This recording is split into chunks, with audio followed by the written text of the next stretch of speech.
আজকের এই মহান সংসদে 25টি দাবি প্রস্তাবের মধ্যে 16টি মিতব্যয়ী ছাঁটাই প্রস্তাব দিয়েছিলাম। তো কথা বলার সুযোগ পাইলাম একটাতে, এই জন্য আপনি সুযোগ করে দিয়েছেন, এই জন্য আরেকবার আপনাকে ধন্যবাদ জানাই মাননীয় স্পিকার। মাননীয় স্পিকার, আসলে আমরা খরচ করি, পরে আমরা এটার খরচ করার পরে আমরা এইটাকে অনুমোদন নেই।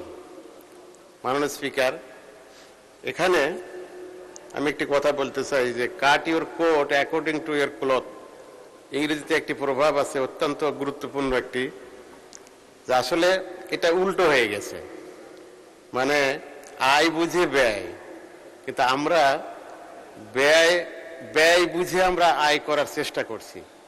আমার মনে হয় আমরা যদি এই প্রভাবটি আমাদের জীবনে, জাতীয় জীবনে, অর্থনৈতিক জীবনে যদি কাজে লাগাতে পারতাম, আমার মনে হয় ভালো হতো। মাননীয় স্পিকার, এখানে যদি আমরা মিতব্যয়ী হতাম, আমরা যদি আমাদের মধ্যে যদি জবাবদিহিতা থাকতো, আমাদের মধ্যে যদি সৎ প্রবণতা থাকতো এবং আল্লাহর কাছে জবাবদিহি করতে হবে, এই হিসাবটা যদি আমার কাছে থাকতো, তাহলে আমার মনে হয় যে এই সম্পর্ক বাজেট আজকে আসতো না।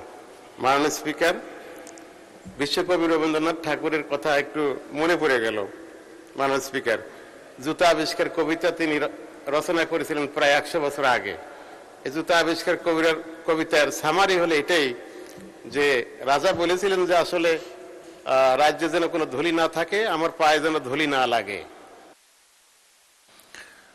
মাননীয় সদস্য, আর 1 মিনিটে শেষ করেন, রবি ঠাকুরের বক্তব্যটা দিয়ে শেষ করেন।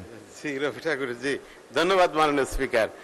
তো এখন এই ধুলি, রাজ্য থেকে ধুলি তাড়ানোর জন্য 3 দফা মন্ত্রী পরিষদের বৈঠক বসা হলো, 3 বারের বাজেট দেওয়া হলো, কিন্তু আসলে ধুলি কিন্তু ওই রাজ্য থেকে যায়নি। মাননীয় স্পিকার, শেষ পর্যন্ত একজন চর্মকার তিনি কিন্তু সিদ্ধান্ত দিয়েছিলেন যে কি রাজার পায়ে যাতে ধুলি না লাগে, না লাগলেই তো হলো, তাই রাজার পায়ে যদি একজোড়া জুতা যদি তৈরি করে দেওয়া যায়, তাহলে ওই জুতা পরে যদি রাজা যদি হাঁটেন, তাহলে তো আর মাননীয় স্পিকার রাজার পায়ে তো আর ধুলি লাগবে না।